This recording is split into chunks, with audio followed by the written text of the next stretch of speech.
In this tutorial, I'm going to show you how to make this delicate Japanese anemone flower from sugar. This is a great medium-sized flower for arrangements and is quick and easy to make.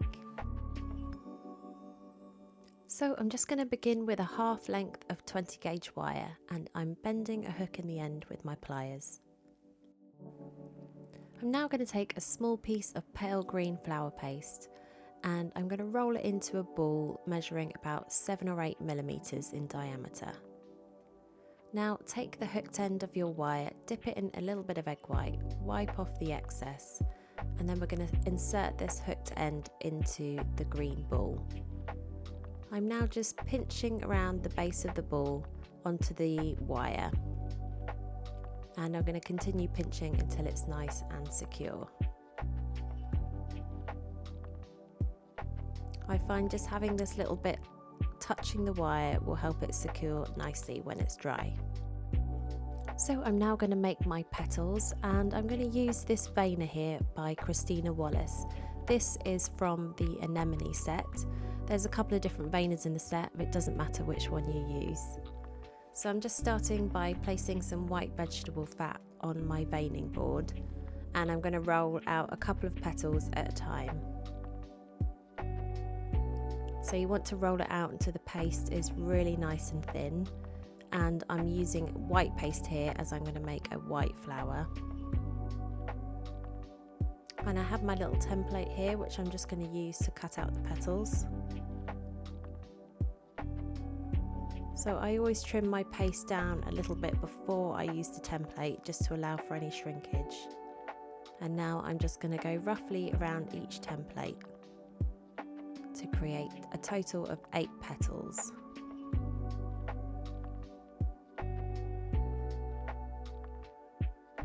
So I'm going to place these 2 away in a bag to stop them from drying out whilst I roll out the remaining 6.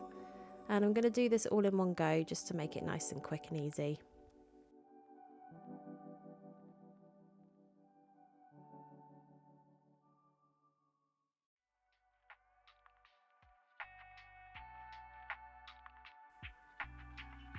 If you're not confident about rolling out your paste in time before it dries out, then by all means just roll out as many as you're comfortable with.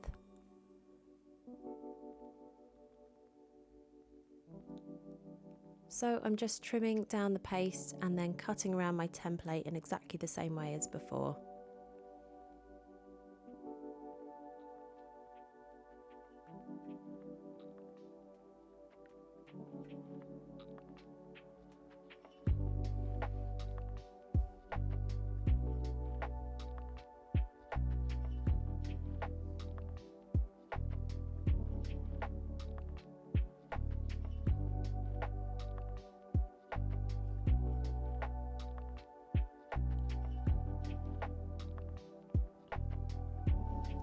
And I'm now just neatening off any edges, so I had slight points to the top of some of the petals, so I'm just rounding them off. And then I'm going to narrow a couple of the petals just to make them slightly smaller and thinner.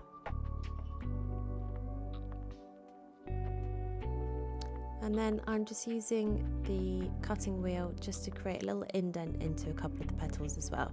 This is completely optional, but I find it's nice to have a slight variation in your petal size and shape.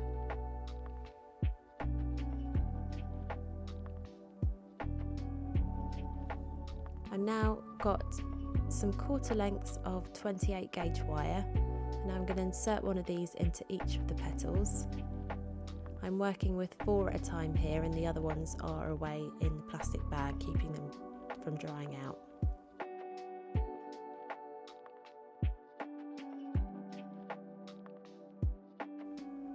So I'm just dusting with a little bit of corn flour, and I'm going to use my ball tool just to thin the edges and slightly stretch the petals.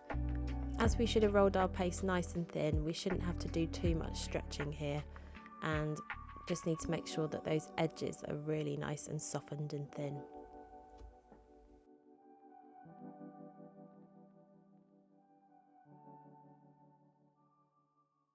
Now I'm going to press each one into the veiner.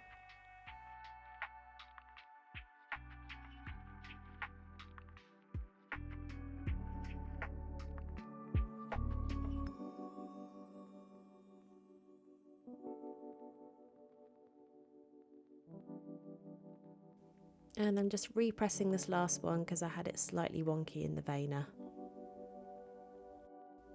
Now I'm going to flip each petal over to add some detail on the underside. So I'm using the wide end of my Dresden tool here. And first of all, I'm just going to work on the edge. So I press down with the wide end of my Dresden tool just to slightly curl the edge.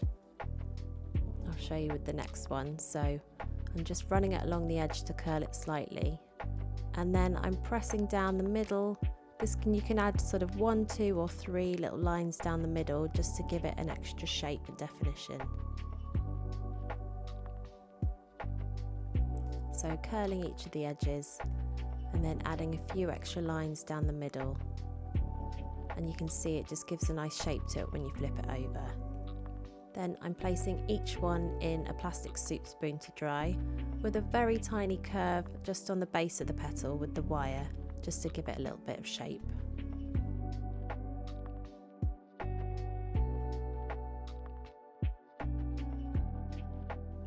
I'm now going to do the same with my 4 remaining petals. So first of all, dipping the egg white, dipping the wire in some egg white, wiping off the excess and inserting it into each petal. And I've just inserted the wires about 1 centimetre to 15 millimetres in depth. It's not that far at all.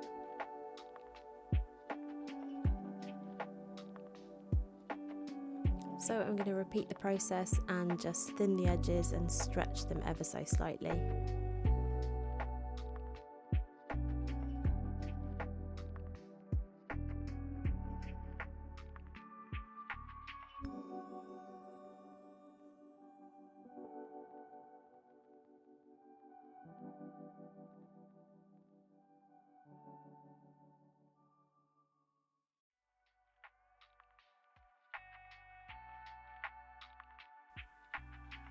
Now I'm going to press them into the veiner one by one as before.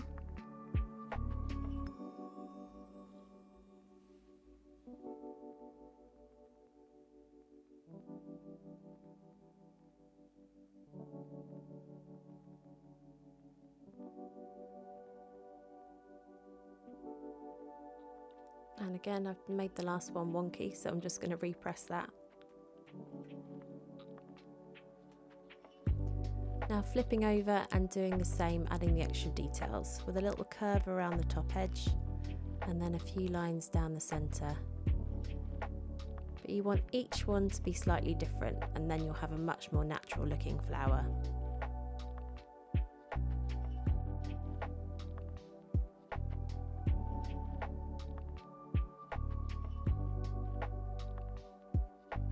So once you've created your petals, you then want to leave them to dry, ideally overnight, to make sure that the wires are nice and secure, but you can speed things up by using a dehydrator as well.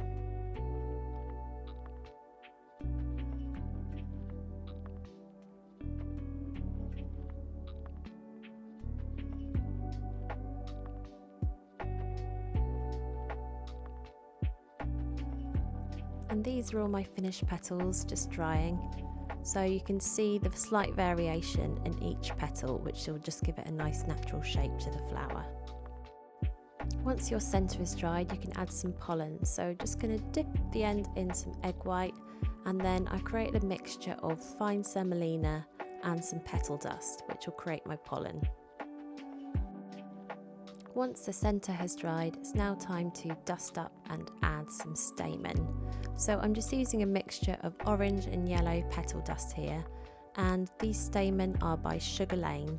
I will link these and all of the tools and materials used in the accompanying blog post, and a link to this can be found in the video description. So I'm just folding over the stamen in half to make sure that I have 2 even lengths. And I'm attaching some white half-width floral tape to the wire just beneath the base of the centre, and then I'm just adding the stamen up to meet the base of the centre. So you want to play with this until you're really happy with the spacing and the length of the stamen and where they sit up against the base. So I'm going with mine fairly short, but you could vary the length depending on your flower. And once I'm happy with the position, I'm just going to tape round a few times and then use my wire cutters just to cut off the base of the stamen, just to make sure that the base of your flower isn't too thick. Just be careful you don't cut the wire when you're cutting the stamen though. And now I'm just using my white floral tape to wrap around a few times to make sure it's all nice and secure again. Now that my petals are dried, I'm just going to bend the wires back by about 90 degrees. And then I'm going to tape them in one by one. Again, I'm using this half-width white floral tape, and I'm just adding it around the base first, and then you want to take one petal at a time and make sure that it sits right flush against the base of the stamen. I'm adding the narrowest petals first. So once I've added one petal, I just wrap the tape around a few times and then add the next petal. And I'm just kind of spreading them evenly around the flower to begin with. So you should sort of have four petals on your first layer, but I don't want them to be completely evenly spaced, just because otherwise you end up with quite a square looking flower with 8 petals. So they're slightly staggered around the first layer, and then I'm going to use the second lot of 4 just to sort of fill the gaps. So the second layer of petals will be sitting just beneath the first layer.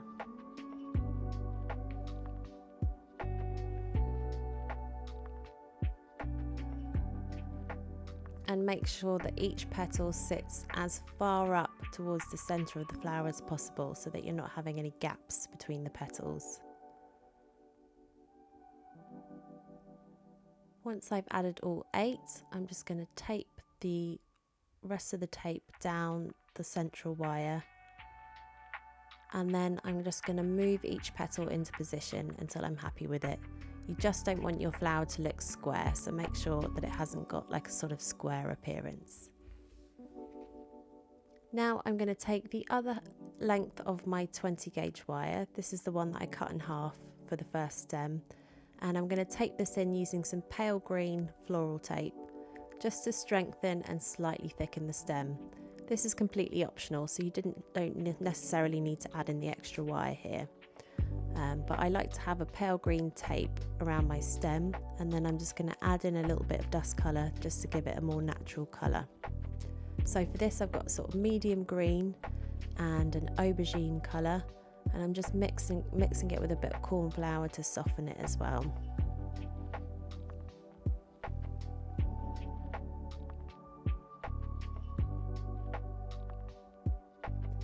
I'm then going to use a bit more of this aubergine colour mixed with cornflower just to dust the back of some of the petals as well. If you look on the back of Japanese anemone, they do have this sort of faint aubergine purpley type tint to them, so we're just achieving that now.